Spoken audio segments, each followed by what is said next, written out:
Alright, so let's talk about this Dr. Disrespect drama. I actually made a video about him a while back. I don't know what was going on with the algorithm, but so many conservative Dr. Disrespect fanboys were in my comments talking about, why are you talking about the 1941, 1942 two-time champion like that? He's better than you, he has more money than you, and you're gay. I was like, what the fuck? I've never made a video like catered towards those type of people, so I was so confused on how so many were in my comments. But in that video, I called him a bad person, and I think I called him a bitch. And I stood on that because he sucked then, he sucks now. Like, he's homophobic, he's transphobic, he cheated on his wife. I've been unfaithful. And he allegedly cheated with someone that goes against his entire right-wing beliefs, which is crazy.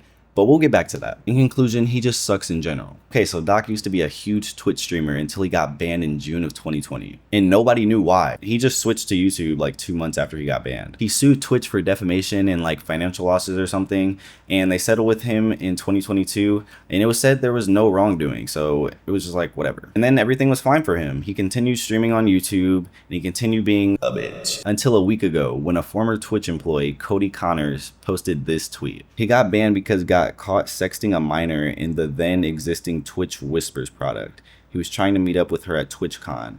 The powers that could be read in plain text. Case closed, gang. That's a very vague tweet. It's kind of crazy that it was immediately linked to him, but I guess there was speculation before, so I don't know. Doc responded to the tweet a day later. He said, "Listen, I'm obviously tied to legal obligations from the settlement with Twitch, but I just need to say what I can since this is the fucking internet. I didn't do anything wrong. All this has been probed and settled. Nothing illegal. No wrongdoing was found. And I was paid. Elden Ring Monday." And obviously after he posted this tweet, so many people were on his side. So let's read some of the comments. Crazy how shit used to be innocent till proven guilty, but now it's guilty till proven innocent. His comment section was full of people like, you're capping. This comment section is full of people being like, of course you didn't do anything wrong. So I feel like that doesn't really apply. Anyone who believed the claims, I stand with Doc. Defamation lawsuits coming. So yeah, obviously you can see that people are definitely on his side at this point. And his streamer friend Nick Merckx made a video and he was looking stressed. And I seen the couple tweets about the Doc. And until we know more, until we know them as fact, until they've been proven with evidence, what are we talking about? What's anybody talking about? Nick Merckx keeps popping up in this story because him and Doc were like best buds. So also Nick just got banned from Twitch. I think he said like a derogatory term towards trans people or something. I don't think it really matters because people like him usually thrive on Kick. For me personally, it's not hard to believe at all that Doc did it, but it was just allegations. So obviously it's all just wokeness and clout chasing, and he didn't do anything wrong. Until one day Doc was streaming and he kept looking down. He was looking a little flustered. And then all of a sudden he ends stream talking about he's going on an extended vacation. Interesting. I'm exhausted in being in front of the camera, wanting to just kind of move away from the limelight. Ultimately, that's what it's about. Suspicious as fuck. All these allegations come out. He looks down at his phone a bunch and then talking about he's going on an extended vacation. Honestly, he was probably looking at his phone and it was a message that said, "You're cooked, buddy." Let's look at Nick Merck's reaction. I'll be honest, I'm feeling a little fatigued, feeling a little burnt out. I'm actually tired of being on social media. I've always kind of hinted like it'd be nice to get off and just completely separate, right? Go live in Costa Rica or something. I did have a sort of a planned vacation coming up, and I think I might just extend that starting today. To be honest, I don't know how long. I'll keep you updated when we'll be back, but I definitely need to take a break from everything. Yeah. That didn't look like a panicky exit. It kind of looked like exactly what the he said, man. He's probably just over it.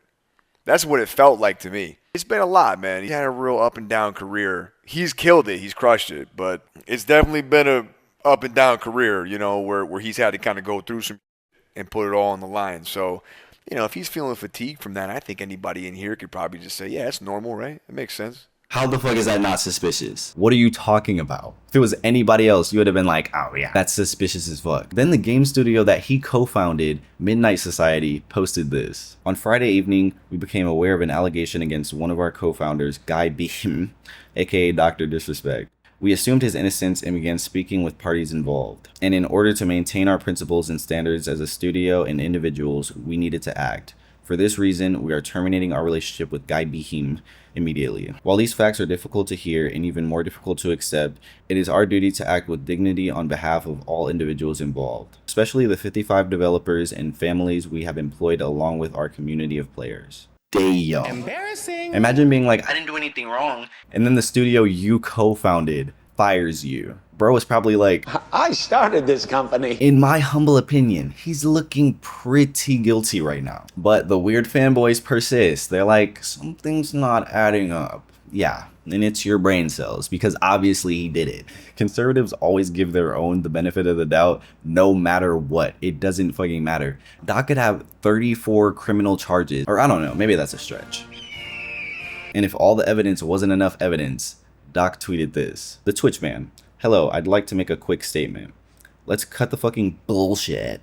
As you know, there's no filter with me. I've always been upfront and real with you guys on anything that I can be upfront about, and I'm always willing to accept the responsibility, which is why I'm here now. First and foremost, I do want to apologize to everyone in my community, as well as those close to me, my team, and everyone at Midnight Game Studio. A lot of people have been left in the dark about what happened yesterday with Midnight Society and I, and we made the painful decision collectively to have me step down. Our team is full of incredibly talented and good people that have high career ambitions and families, and I never want to jeopardize the culture we have carefully crafted. Everyone has been wanting to know why I was banned from Twitch, but for reasons outside of my control, I was not allowed to say anything for the last several years. You weren't gonna say shit. Even if you were tied up in legal shit, you weren't going to say anything. Now that 2 former Twitch employees have publicly disclosed the accusations, I can now tell you my side of the story regarding the ban. Were there Twitch whisper messages with an individual minor back in 2017? The answer is yes. That's end of tweet.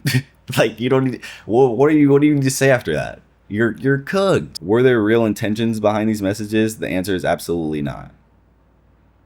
These were casual mutual conversations that sometimes lean too much in the direction of being inappropriate, but nothing more. It doesn't fucking matter. Lean too much in the direction of being inappropriate. You're trying to twist the words, but it still doesn't sound good. That's weird as fuck. Nothing illegal happened, no pictures were shared, no crimes were committed. I never even met the individual. Apparently you wanted to. So I went through a lengthy arbitration regarding a civil dispute with Twitch, and that case was resolved by a settlement. Let me be clear. It was not a criminal case against me, and no criminal charges have ever been brought against me. Now, from a moral standpoint, I'll absolutely take responsibility. I should have never entertained these conversations to begin with. That's on me. That's on me as an adult, a husband, and a father. I get it. I'm not perfect, and I'll fucking own my shit. This was stupid. Now, with all that said, don't get it fucking mistaken. I've seen all the remarks and labels being thrown around so loosely. Social media is a destruction zone. I'm no fucking predator or pedophile. Cap. Are you kidding me? Anyone that truly knows me fucking knows where I stand on those things with those types of people. Fuck that. I hate when people do that. I hate when people are like, oh, but you know me though. Even though I did this thing, you know that I would never do this thing. Even though I did something fucked up, you know I would never do anything fucked up. You know I wouldn't do anything like that because I'm me. I'm me though. You know, shut the fuck up. You did it. That's a different level of disgust that I fucking hate even hearing about. Don't be labeling me as the worst of the worst with your exaggerations. Get the fuck out of here with that shit. But I think I've said what I need to say regarding the ban itself. That's it. That's why Twitch made the decision in 2020. To my team, community, industry friends that have supported me, I apologize. I wish I could have said this all sooner. You guys have always showed me and my family love and support throughout all these years. We love you guys like you can't imagine. I have the fucking best community and circle. If any of this made you uncomfortable, I get it. You don't have to support me anymore, but just know you have always been greatly appreciated. But trust me when I say this, to all my haters, me, that live and breathe social media with zero real life experience. It seems like a lot of your haters have zero real life experience sexting minors. So I don't give a fuck about you. Finally, if you're uncomfortable with this entire statement and think I'm a piece of shit, that's fine. But I'm not fucking going anywhere. I'm not the same guy that made this mistake all those years ago.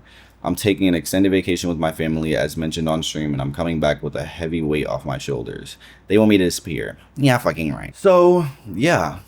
I don't know what he expected to do with that tweet, but he's done. And it turns out Doc 100% knew her age, and he said, that's not a problem. Rolling Stone did an article about this whole situation, and they interviewed another former Twitch employee, and that person said that his tweet was inaccurate and it was not leaning in the direction of being inappropriate. It was sexually explicit and graphic, which is Not hard to believe. I just want to say to all the Dr. Disrespect fanboys that were in my comments that day, fuck you. I was right. Your glorious king sucks ass, and so do you. It's crazy that there's like mixed feelings about this, and it's not a one-sided thing. There's still people being like, I don't know. Let's read some tweets from after the confession. So they're okay if you're 13 years old, edging to Pokemon all day. But if Dr. Disrespect texts a girl who's 17 years old, 11 months, 364 days, 59 minutes and 59 seconds, he's the worst person ever. Why? I knew once I saw Sneeko, I was like, okay, this is gonna be the dumbest fucking shit I've ever seen. What are you talking about? Pokimane is just a streamer that happens to be conventionally attractive. Like, if weird little boys do that, how is that her fault? She's just streaming. She's playing video games. Like, I don't know what you're talking about. You sound dumb as fuck. Dr. Disrespect is 42. I don't know why I'm getting so upset. Like, obviously Sneeko's gonna say some dumb shit. And also his best bud, former best bud, I guess now, Nick Merckx, made a video. Just to be blunt and straightforward, man, that's inexcusable. It's unacceptable, right? Look, the boys and I are torn up over it too, man, because we played a lot of games with the guy and it feels a little weird, but anyways, remember when I said he allegedly cheated with someone that goes against his entire right-wing beliefs? A trans sex worker named Lena Love exposed her DMs with Doc. He was allegedly asking for cam shows in exchange for a partnership, and when he got them, he blocked her. If this is real, then that's insanely ironic, because one of the reasons I don't like Doc is because he's transphobic. But he's in a trans girl's DMs talking about feeling like releasing one right now. Should I let it go or hold on? Now that I think about it, there's no way this isn't real, because this is definitely some shit he would say. I'm gripping it right now. Boom. This man has put his wife and kid through so much. If all this is true, that means he cheated on her with 3 different people, 2 women and a minor. She needs divorce and full custody immediately. But that's all I got. So I hope you enjoyed, and I'm glad that weirdo is gonna be off the internet. And mustard on ID, Disrespecting kids up on the beat, Pedo's trying to pick plans for them seeds, grow 42-year-old man steady acting like a freak coat. Age and consent, you was operating beat low. The 2-time back to back, and now we smoking on your pad. Tell me how you is a dad, but you act like mini lad. Now you going on vacation, cause you trying to flee the nation. You was acting hella flagrant, you another desperation. With your wife got no relations, you done fucked up, got a face and sending whispers in your basement, think your brain.